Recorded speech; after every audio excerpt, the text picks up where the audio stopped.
Hey everybody, Sean from Media Assault here, and it's time for me to do a video that I've actually been wanting to do for a very long time. It is my Kiss book collection, as you can see from the title of the video, so it's not exactly a mystery. But this is kind of a video that, when you think about Kiss, you probably don't think too terribly much about books, but Kiss being the band that they are, they were all about merchandise. So, of course, they put out quite a few books, including a set of books that I don't have, the Kistery books. I never bought those. Those were over $100 or $200 a piece. I had no reason to buy those. But I've sunk probably more than that into the books that I do have. So, why get more? So what I'm going to do is I'm going to show you these books in roughly chronological order. I'll tell you whether it's an authorized book or an unauthorized book. And what I mean by that, if it's an authorized book, it was either put out by the band as their part of their brand, or it was put out by a member of the band, somebody who was in the band before, like the books by Ace Frehley, Paul Stanley, Peter Criss, Ace Frehley, or Gene Simmons. Ace Frehley is writing another book, but it's not out yet. So I'll show you these books sort of in the order that I got them, or that they were put out. Tell you a little bit about them. I'll give you a very brief review because it's easy to kind of go down the rabbit hole with each book and tell you what I liked, what I didn't like. But I'll just kind of give you a brief overview of each book, what I remember about it. I've read all of these but one, and I'll tell you that one when I get to it. So I'll start off with the very first book I ever got about Kiss from 1978. This is called Kiss, as you can see, by John Swenson. This was part of the Headliner series of books that was apparently put out in the 70s about various rock acts. And this is a very high level PR type book, with a lot of pictures, not a whole lot of text. Book came out in 78, but most of the pictures are from only go up to about the Destroyer era of 76, 77. So Destroyer, Rock and Roll Over era, but it does have some early pictures of the band from 74, 75-ish. But not a lot. It has nothing about the band really without makeup. I think the first 10 pages of the book talk about before the band, and the rest talks about the band up to 1977 or so. I think when this came out, the movie Kiss Meets the Phantom of the Park wasn't even out yet. So that's interesting. This actually isn't the version that I got when I was a kid. I actually found this at a yard sale or something later on. I had lost the original over the years, but I am proud to have a version that still has the color insert in the inside front cover still intact. It's very cool. When I first got this book as a kid, I ripped that out and immediately put it on my wall because I didn't have a lot of posters of the band. The next book that I got was probably one of the very first, if not the very first book about the band that was unauthorized. And this is Kiss and Sell, The Making of a Supergroup. This came out right in time to capitalize on the popularity of the band, who was doing their reunion tour in 1996. And this was put out by Billboard Books. It was written by C.K. Lent, who was a financial advisor to the band. And this just gets into a lot of the financial stuff about the band, silly and smart decisions that they made with their money up till when C.K. Lent was either quit or was fired from the band. I can't remember, but that was around the Creatures of the Night era, 1982, 83-ish.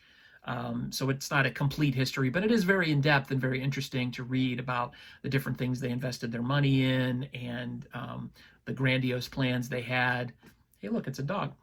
The grandiose plans they had for the 1979 tour, like the laser for Paul Stanley's eye, stuff like that. Things that did and didn't happen. It's kind of interesting. Speaking of interesting and very unauthorized, it's a pair of books by a man called Gordon Gebert, also known as Gordon G.G. Gebert, and Bob McAdams. At least the first one is Kiss and Tell, and then Gebert put out a second volume called Kiss and Tell More. And these are basically, I would classify them as all the dirty gossip about the band that you probably didn't really need to know, but somebody was going to tell you. So it's very juicy.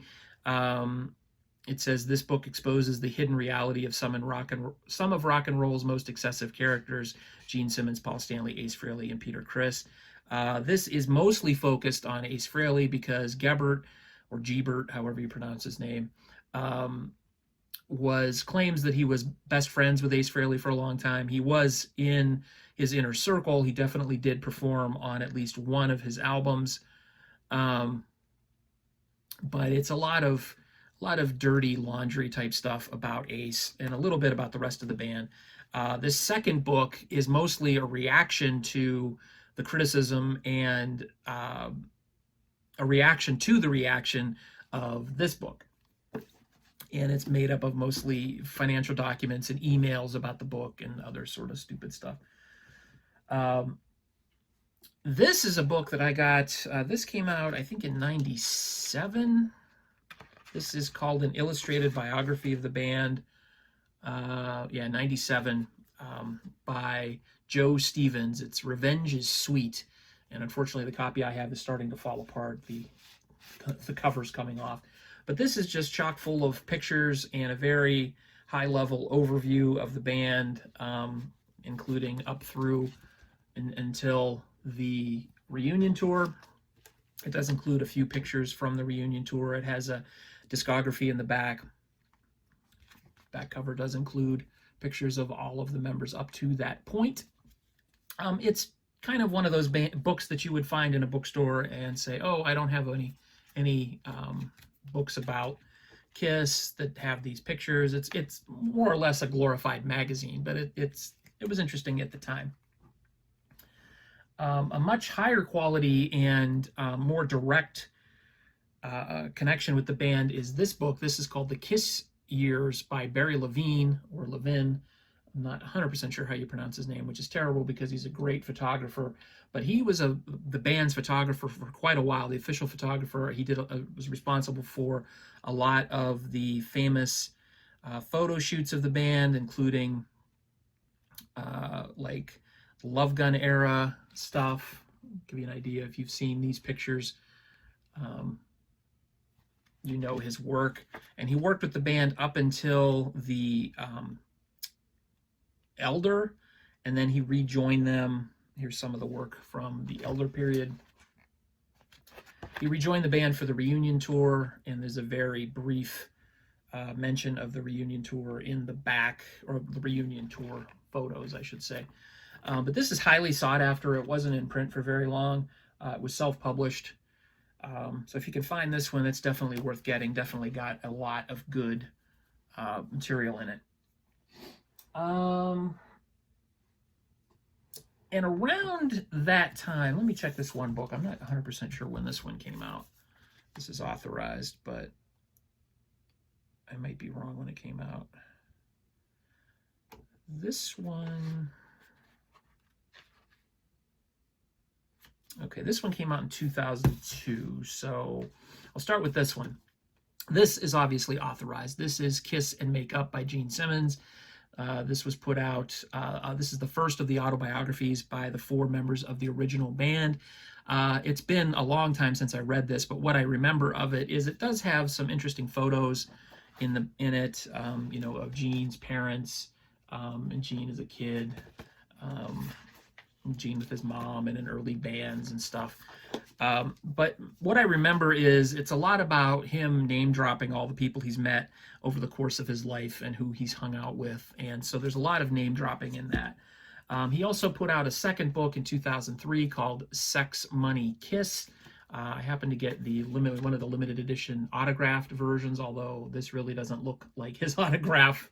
It's either the autograph that he wrote super fast, or somebody else did it, because that doesn't look like any Gene Simmons signature that I've ever seen. But who knows? I can't say for sure because I wasn't there when it was signed. But this sort of continues the same vein of the first book. It's a lot of, it's less about his biography and more about his rise to fame and his secrets to fame and how to be successful in everything you do.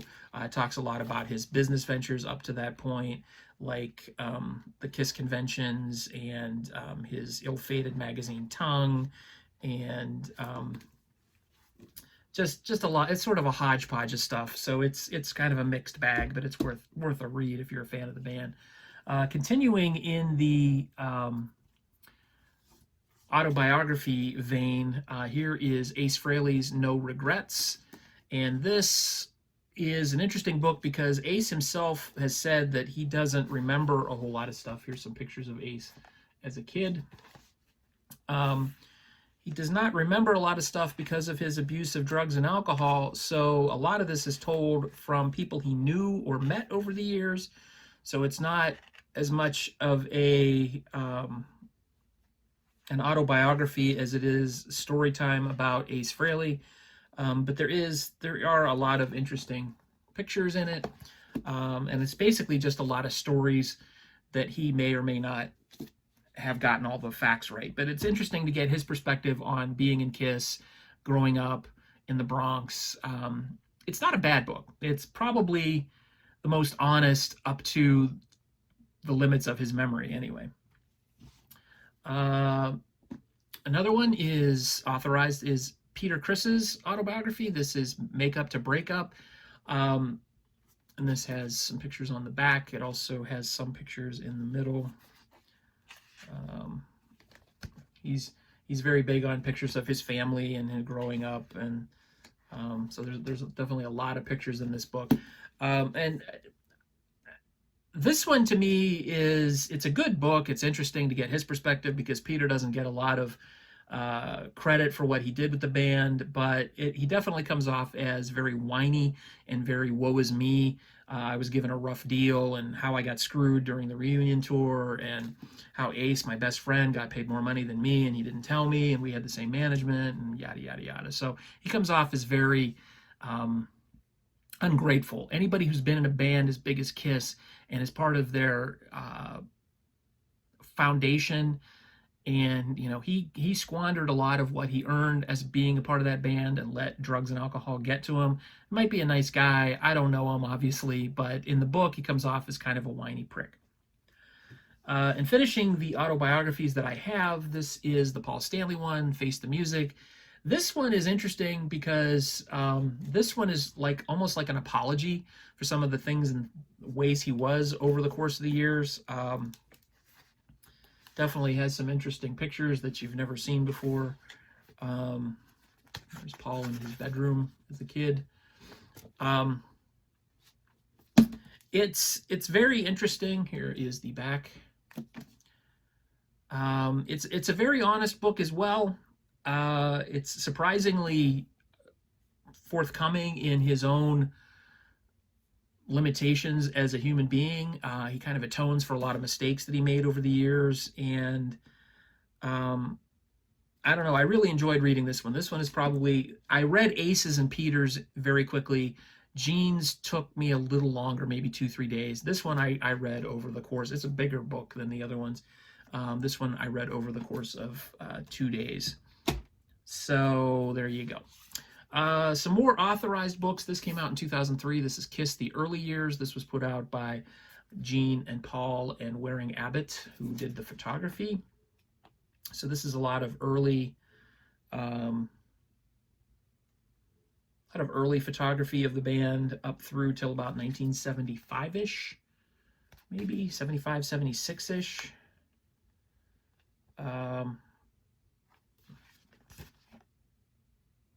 Very good book. It's just pictures. So no, we've got some error. I don't know why it's called The Early Years and it has 1981 in it, but I guess it does go a little further, but it does include Eric Carr, which is cool. There's some interesting pictures of the band members playing drums. So that's an interesting book. I believe my father bought me that for Christmas. And then they have two biographies by Ken Sharp, or at least Ken Sharp was involved with them. There is, well, this one was first. This is Behind the Mask.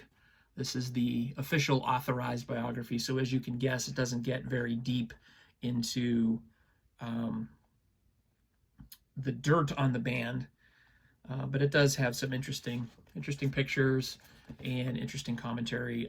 Basically, it's interviews with a lot of different people, like publicists and road managers and people who had contact with the band.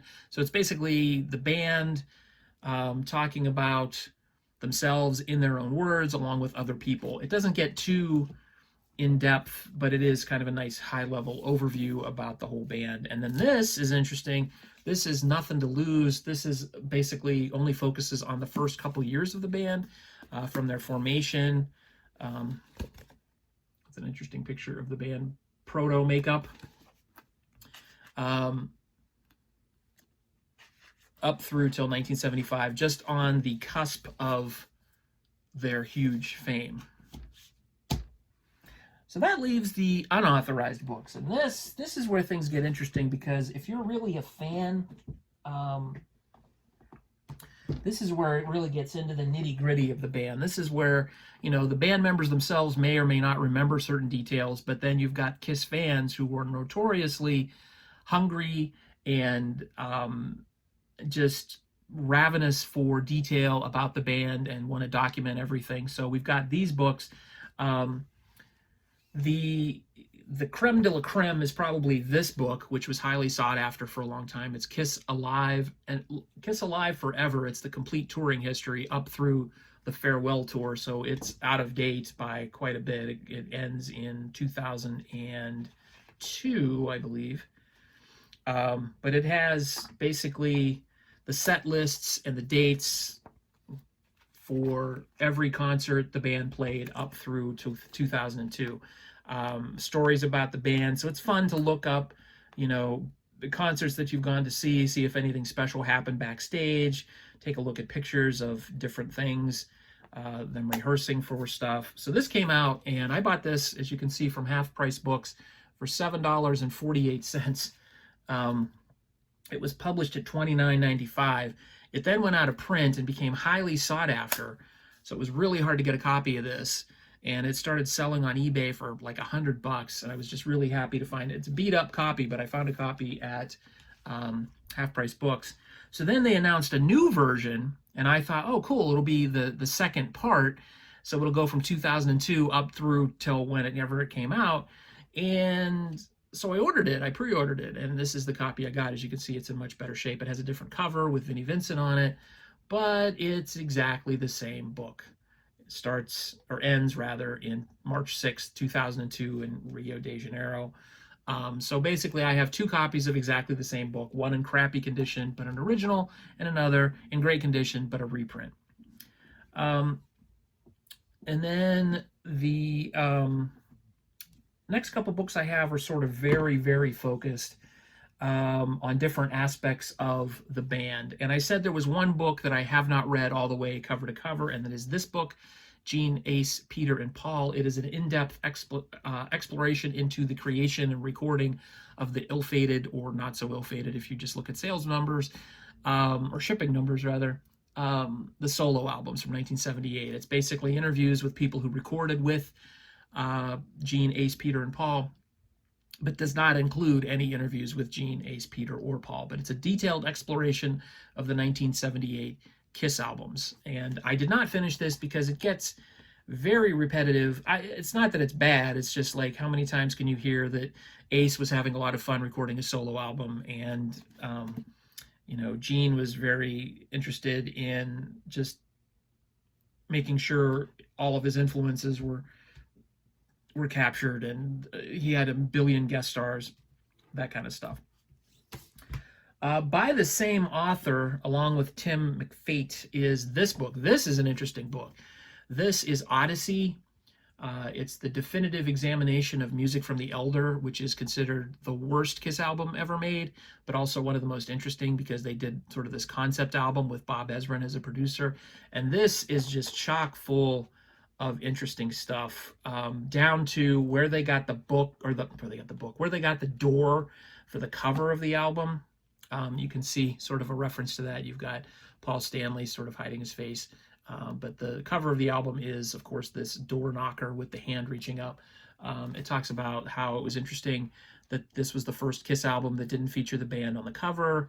Of course, sort of why it went the way it went. So there's a lead up to sort of the fallout from the Unmasked and Dynasty periods, where they went sort of a poppy disco type of thing, and they had to get back to their roots, and Ace wanted to do a hard rock album, and they ended up doing this, thinking that it would give them some credibility with critics, and that really didn't happen. And it was a massive failure, but it's an interesting read, and if you're into that album and you like that album, it's definitely neat to see how it came together and ultimately caused immense confusion with everybody. This is the most recent, or one of them. I have 2 books left. This is the most recent, I believe. I think this just came out at the end of 2019. Yeah, first edition, 2019. This is Take It Off, Kiss Truly Unmasked. And this focuses on the band's unmasked years, from Lick It Up to Carnival of Souls, before they put the makeup back on, and have basically turned into kind of a nostalgia tribute band, even though they have put out 2 new albums since then. But this is really interesting. It really gets into a lot of the history of each of the albums. There are some pictures, but it's really more in-depth, and this was done by Greg Prado. It has a foreword by Chris Jericho. This is really interesting if you were into that era of the band, and there are not many books that focus on this era of the band, so this includes a lot of interesting information about Eric Carr and Bruce Kulick and Mark St. John, who don't really get their share of the time of day with the band in terms of their contributions. And it does talk a little bit about what Ace and Peter were doing at the time as well.